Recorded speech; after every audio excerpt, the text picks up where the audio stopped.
Kendala cuaca menjadi tantangan terberat dalam pencarian korban longsor di Cisarua, Bandung Barat. Dan untuk mengetahui kondisi terkini, kita langsung tergabung dengan produser lapangan CNN Indonesia, Irin Wardani. Selamat siang, Irin. Bagaimana update pencarian korban hari ini dan apakah cuacana di sana bersahabat? Iya, selamat siang Maggie. Suasana atau cuaca di tempat saya berdiri, tepatnya di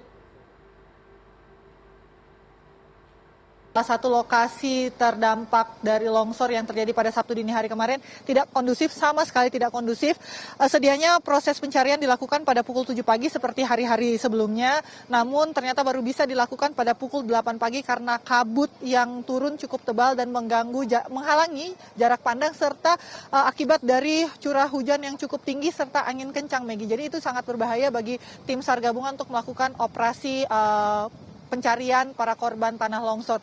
Tapi tadi sekitar pukul 8 lebih, 8.20 waktu Indonesia Barat, pencarian coba untuk dilakukan, namun tanahnya yang cukup lembek, sangat lembek bahkan, itu mengganggu, menghambat para tim untuk melakukan proses pencarian, sehingga memang harus dilakukan dengan sangat berhati-hati. Bahkan alat berat pun juga sempat turun memang, tapi tidak lama karena yaitu tadi medannya yang cukup sulit seperti itu. Sehingga pada pukul 10.30 ada peringatan dari safety officer dari masing-masing tim di tiap wilayah, di tiap sektor untuk melakukan penghentian pencarian karena di titik longsor, yaitu di Gunung Burangrang sendiri terjadi hujan yang cukup lebat dan potensi tanah longsor pun cukup akan mengkhawatirkan, memungkinkan untuk akan terjadi lagi. Saya akan tunjukkan kepada Anda betapa tebal kabut di tempat saya berdiri. Ini kabutnya agak sedikit tersingkir atau tersibak seperti itu, Maggie, karena anginnya juga, ya setidaknya adanya angin membantu menyingkap kabut, namun hujan yang lebat itu juga menjadi hambatan paling besar, Maggie, selain kabut, karena potensi longsor sekali lagi besar terjadi di kawasan ini. Proses pencarian sebenarnya, Maggie, dibagi ke dalam 5 sektor. Sektor yang tempat saya berdiri ini adalah sektor 1, A1, lalu kemudian ada sektor A2 yang masih coba untuk dibuka oleh para tim SAR gabungan. Ada juga sektor B1 dan B2 dan juga sektor A3. Sektor A3 itu adalah sektor tempat di mana latihan para prajurit marinir yang gugur dan masih terus dicari karena sampai sekarang masih melakukan proses pencarian. Masih ada 19 prajurit TNI yang gugur pada saat melakukan pratugas.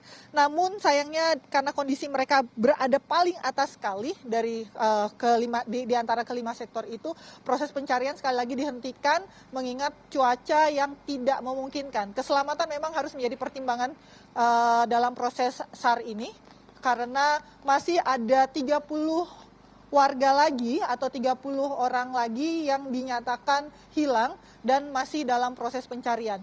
Data dari DVI terakhir pada pukul 19.30 kemarin menyatakan sudah menerima 50 body pack dari tim pencari atau tim SAR gabungan yang kemudian mereka melakukan identifikasi dan sampai hari keempat kemarin, dari hari Sabtu sampai hari keempat, Maggie, sudah berhasil mengidentifikasi sebanyak 30 orang.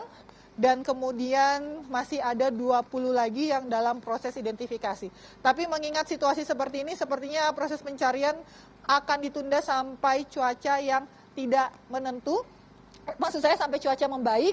Namun menurut laporan BMKG, seharian ini cuaca seperti ini, bahkan jauh lebih buruk karena disertai dengan angin kencang dan juga sedikit badai dari hulu, dari Gunung Burangrang sendiri, sehingga memang proses pencarian kemungkinan besar hari ini tidak akan bisa dilakukan dengan maksimal. Jadi mungkin ketika cuaca sedikit membaik akan dilakukan pencarian manual, tidak menurunkan alat berat, itu skenarionya, semaksimalnya tim bekerja, lalu kemudian kalau cuaca tidak memungkinkan, mereka harus ditarik lagi kembali ke base camp-nya untuk menghangatkan diri. Tapi yang menarik, Maggie, selama proses evakuasi ini atau proses pencarian ini, warga tidak henti-hentinya memberikan pasokan logistik buat tim relawan juga dan bahkan untuk wartawan juga, sehingga kami tidak perlu jauh-jauh, tim relawan juga tidak perlu jauh-jauh untuk mencari tempat yang hangat. Seperti ini Maggie, sebenarnya di balik tempat saya berada ini ada beberapa titik-titik yang jadi tempat berteduh dari tim relawan, yang kemudian di sana mereka mendapatkan pasokan makanan hangat atau minuman hangat sekedar untuk menghangatkan diri.